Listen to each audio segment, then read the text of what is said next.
देखो तो जरा, मेरी जिंदगी को जहन्नुम बनाकर मेरे मायके वाले कितने निश्चिंत होकर जी रहे हैं। और तो और मेरे आगे अपनी बहू की तरक्की का बखान करके मेरी माँ मेरे जले पर नमक छिड़क रही है। कहाँ गई मेरी माँ? शायद वो भूल गई कि उसकी एक बेटी भी है। अरे बहू को नौकरी क्या मिल गई, अपनी बेटी से पल्ला झाड़ लिया। और देखो तो जरा, मेरे आते ही लगता है सबको सांप सूंघ गया हो।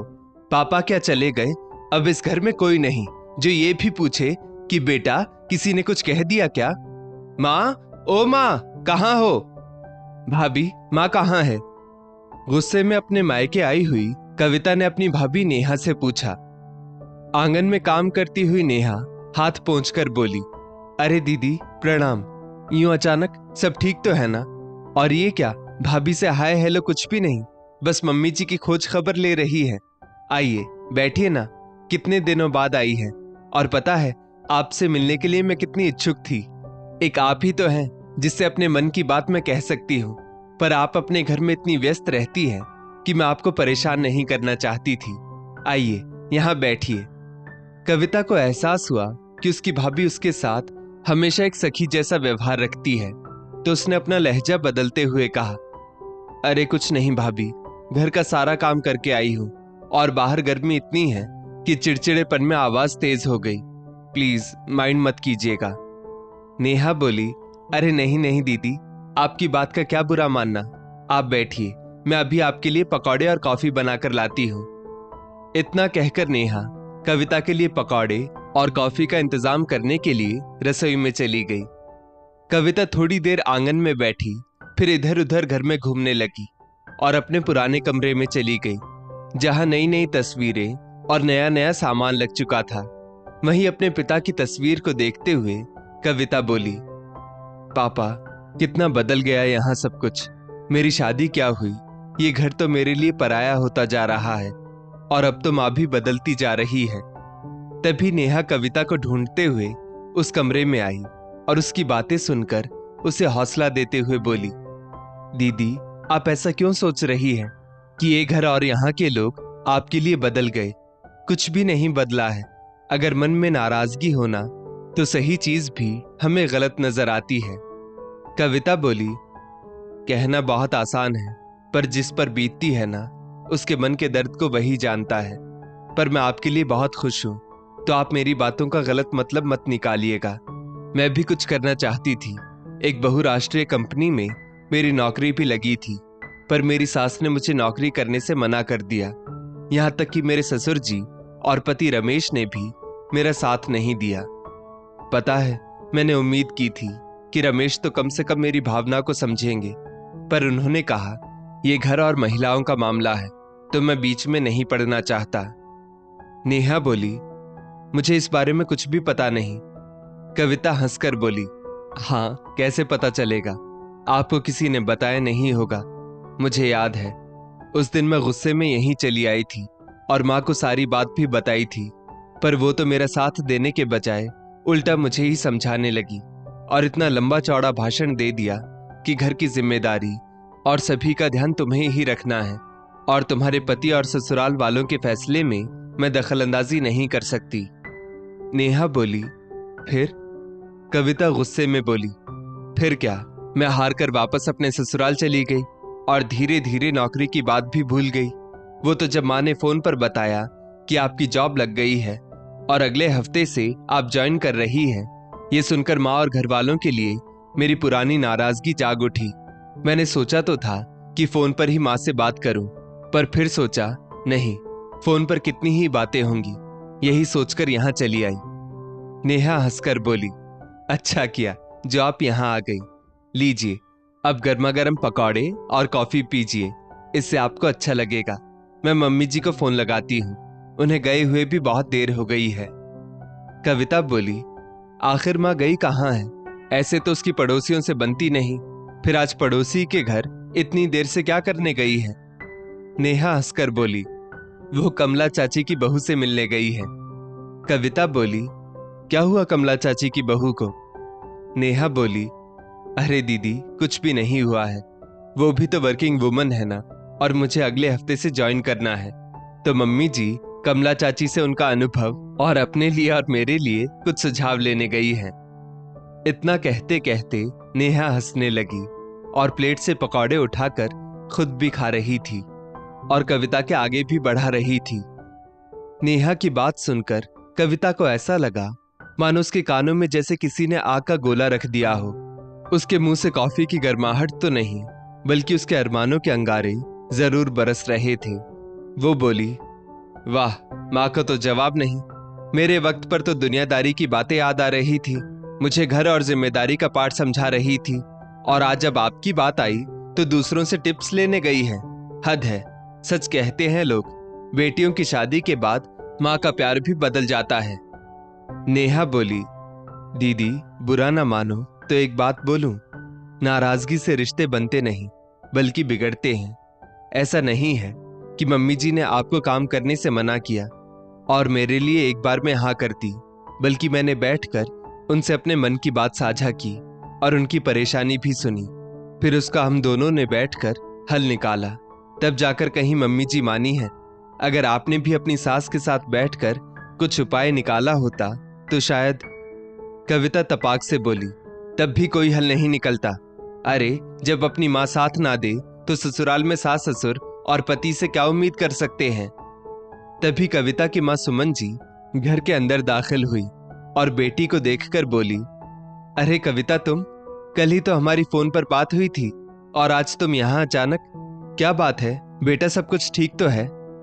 कविता जो मन के दुख से भरी हुई थी अचानक फूट पड़ी।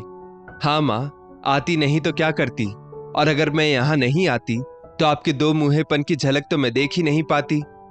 सुमन जी हैरानी से बेटी की तरफ देखने लगी और बोली, अपने मन में तुमने कितनी कड़वाहट भर के रखी है, वो भी अपनी माँ के लिए। जो भी कहना है साफ साफ कहो, ये बात को गोल गोल घुमाकर क्यों बोल रही हो? स्पष्ट बोलो ना जो बोलना चाहती हो। कविता बोली, वाह माँ वाह, एक बात तो बताइए, आप कहां से आ रही हैं? तभी नेहा ने एक कॉफी का कप सुमन जी की तरफ बढ़ाया और वहीं सबके साथ आकर बैठ गई। सुमन जी बेटी की तरफ देखकर बोली, अरे वो अपने बगल वाली कमला चाची है ना, उनकी बहू नौकरी करती है तो दोनों कैसे तालमेल बैठाती हैं, उसी के बारे में पूछने गई थी। कविता मुंह बनाते हुए बोली, तो मिल गए टिप्स आपको? सुमन जी बोली, हाँ, शुरुआत में थोड़ी दिक्कत होती है, पर उन्होंने कहा सूझबूझ से सब संभल जाता है। कविता गुस्से में बोली, यही सूझबूझ मेरी नौकरी के वक्त कहाँ चली गई थी?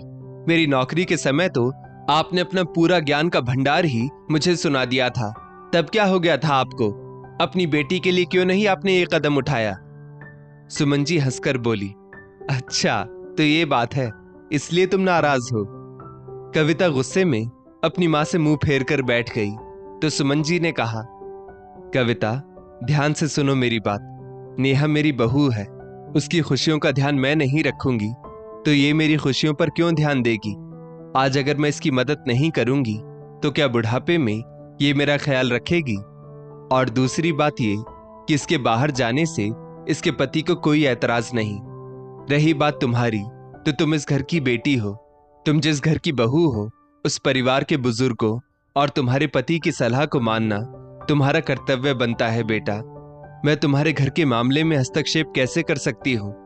हाँ, अगर वो लोग तुम्हें तकलीफ देंगे या तुम्हारे साथ ज्यादती करेंगे तो मैं पीछे नहीं हटूंगी। मैं अपना माँ होने का फर्ज भरपूर निभाऊंगी। कविता गुस्से में बोली, हाँ हाँ, वो तो मैं अच्छे से देख ही रही हूँ कि आप अपना कितना फर्ज निभा रही है। बेटी के लिए अलग नियम और बहू के लिए अलग नियम। सुमन जी बोली, बेटा मेरी सलाह तेरे दाम्पत्य जीवन में यदि कलह भरने वाली है तो मैं भला ऐसी सलाह तुम्हें दूंगी ही क्यों? जब तुम्हारे पति और तुम्हारी सास की इच्छा ही नहीं थी तो मैं तुम्हें नौकरी करने को क्यों उकसाती? और अगर मेरे ऐसा करने से तुम्हारे घर का झगड़ा बढ़ जाता तो? एक बात और सुन लो, तुम्हारे जाने के बाद मैंने तुम्हारी सास से इस विषय में बात भी की थी। तब उन्होंने कहा था कि नौकरी के बजाय यदि तुम अपनी योग्यता और कुशलता का प्रयोग घर के आसपास या घर से करो तो उन्हें कोई ऐतराज नहीं। तुम दूसरे शहर जाकर काम करना चाहती थी तो बताओ, तुम्हारे जाने के बाद तुम्हारे पति और तुम्हारे बूढ़े सास ससुर का ख्याल यहाँ कौन रखता? कविता गुस्से में बोली, तो मैंने क्या सबका ठेका ले रखा है? क्या मैं अपनी जिंदगी ना बनाऊं? मुझे भी तो कुछ करने की इच्छा थी। कितना शौक था कि शहनाज हुसैन और हबीब जैसे लोगों के साथ मिलकर मैं काम करूं। पर सुमन जी बोली, बेटा मुझे बहुत दुख हो रहा है तुम्हारी सोच पर। अगर तुम्हारी ऐसी सोच है तो कल को अगर तुम्हारी भाभी हम लोगों के लिए भी ऐसा सोचेगी तो क्या गलत सोचेगी? तुम सोचो, तुम्हारे पापा के जाने के बाद अगर तुम्हारी भाभी ने मेरा ख्याल नहीं रखा होता तो मेरी क्या हालत हो गई होती। और तुम अगर पार्लर में काम ही करना चाहती थी तो अभी भी कर सकती हो। तुम्हारी सास तो कह रही थी कि अगर तुम ब्यूटी पार्लर खोलने की इच्छा व्यक्त करोगी तो वो केवल सहयोग नहीं बल्कि तुम्हारी पहली ग्राहक भी बनेंगी। पर तुम तो दूसरे शहर जाने की धुन में इस विषय पर सोचना ही भूल गई। बेटा मायका बेटी को खुश होते हुए देखना चाहता है और ससुराल बहू को। तो अभी भी बहुत देर नहीं हुई है। जाकर अपनी सास से मिलो और अपने मन की बात उनसे साझा करो, क्योंकि नाराजगी से रिश्ते बनते नहीं हैं बल्कि बिगड़ते हैं। तुम अगर अपने शहर से काम करोगी तो सोचो, अपने आसपास की लड़कियों को जॉब दे पाओगी। तुम्हारा कितना नाम होगा। आगे तुम्हारी मर्जी, तुम खुद समझदार हो।